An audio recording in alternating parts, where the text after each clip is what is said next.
Maulana Azad National Urdu University welcomes you to its audio program. Today's lesson is titled Narrative Technique in Wuthering Heights.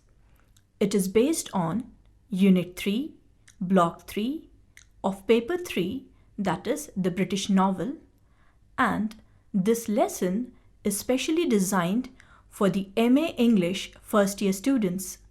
We have with us in our studios today Mr. Danish Manzoor, who will present to you the lesson.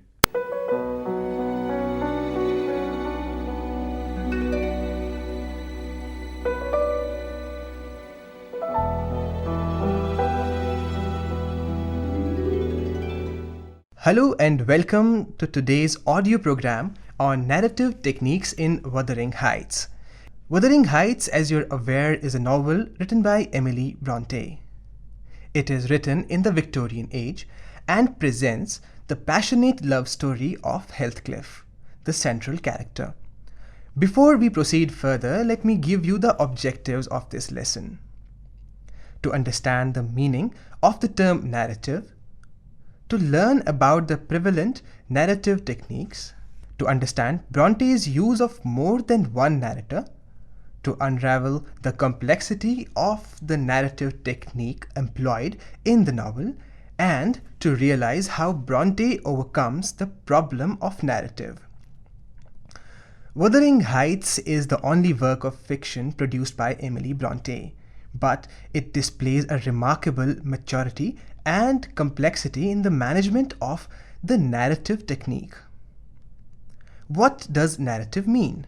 A narrative, as you know, and I quote, is the representation of an event or a sequence of events, real or fictitious, by means of language and more particularly a written language, unquote. At the time when Bronte was writing, there were two popular modes of narration. One, the first-person autobiographical narration, and two, the third-person omnipresent, omniscient narrator. The narrative technique employed by Bronte is not only complex but also a radical departure from the narrative techniques employed by her contemporaries. She instead prefers to use two characters in the story as the principal narrators. One of these characters is Mr. Lockwood, a tenant of Heathcliff at Thrushcross Grange, and the other narrator is Nellie Dean, the housekeeper. Nellie Dean is the narrator throughout most part of the novel. She is the storehouse of information, and as the confidante of several characters, she is in a better position to narrate the story. It is only where Nellie Dean does not have first-hand information that other means of narration are employed. The novel opens with the arrival of Lockwood at Thrushcross Grange and the strange encounter with Heathcliff and his family that leads him to learn about Heathcliff. His sense of curiosity prompts him to seek help from Nellie Dean in telling the story. Nellie complies and the whole plot opens before the eyes of the readers. The readers are in the shoes of Lockwood. Along with him, their curiosity is also aroused, as Nellie Dean is a witness to most of the incidents happening in the families of the Earnshaws and Lintons at Wuthering Heights and Thrushcross Grange respectively. She is the most suitable character to narrate the story. Thus, the novel opens with Lockwood's narration, quickly moves on to Nellie Dean's narration, and eventually, at the close of the novel, Lockwood is back from his visit to London and has again taken over charge of narrator. So, the novel opens and closes with the same narrator. Both as the storyteller and as a listener, Lockwood is an important character in the novel.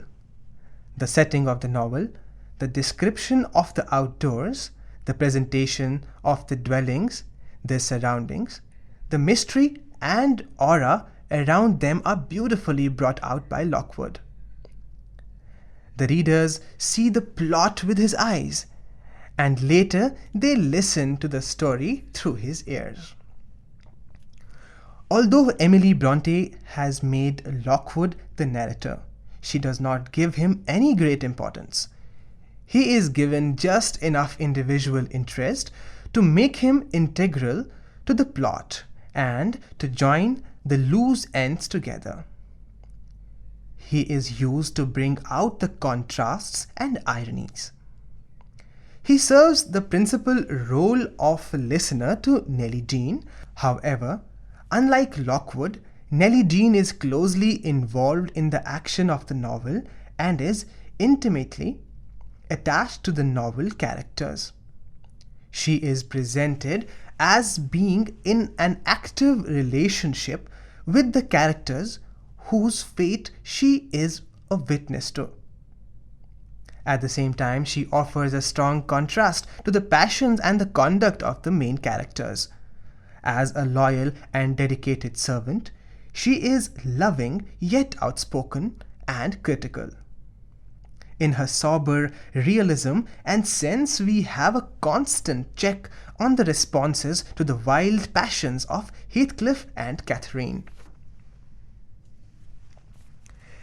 It is Nellie's narration, her comments and insights which help us in understanding the central characters critically.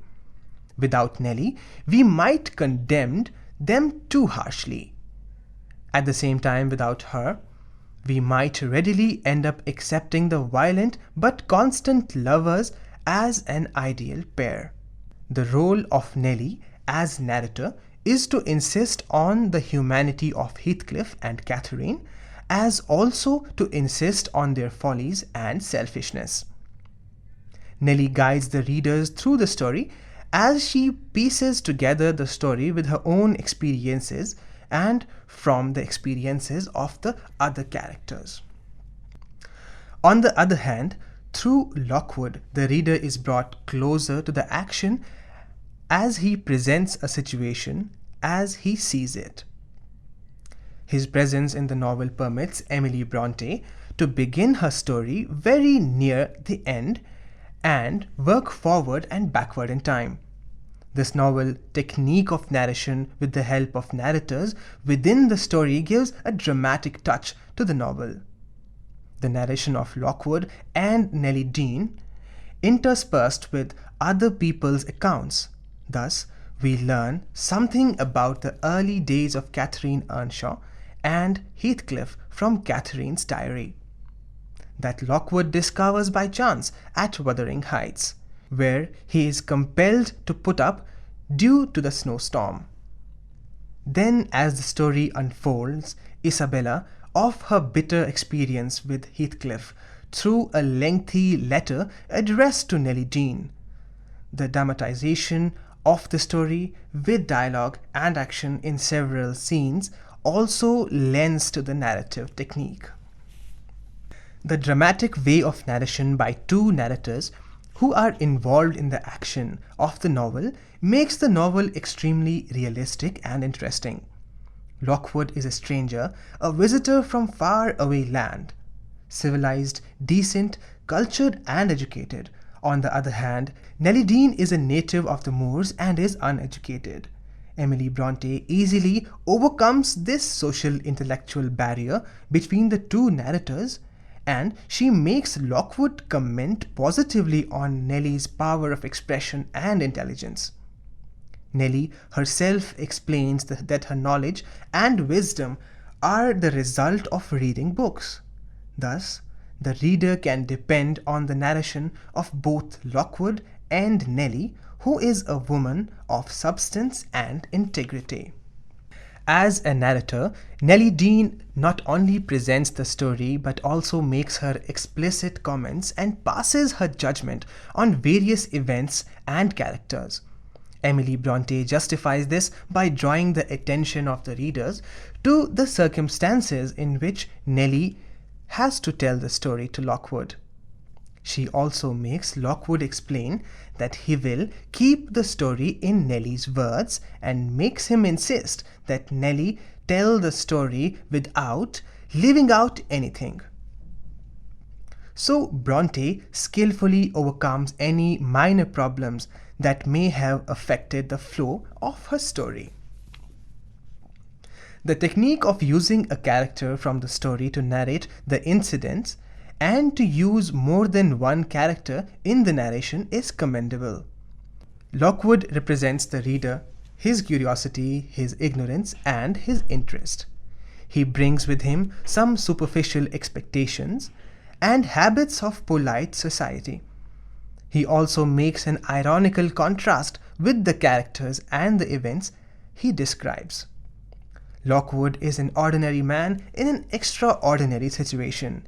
He reflects the mysteries, and it is through his eyes that the reader is introduced to Heathcliff, to the moors, to the houses, and to the other characters. As Lockwood, bewildered and confused, explores the vast territory and discovers the inhabitants with the curiosity of a lonely tourist, the details unfold for the readers. So very skillfully, Emily Bronte weaves the powerful and passionate love story of Heathcliff around the narration as presented by two minor characters.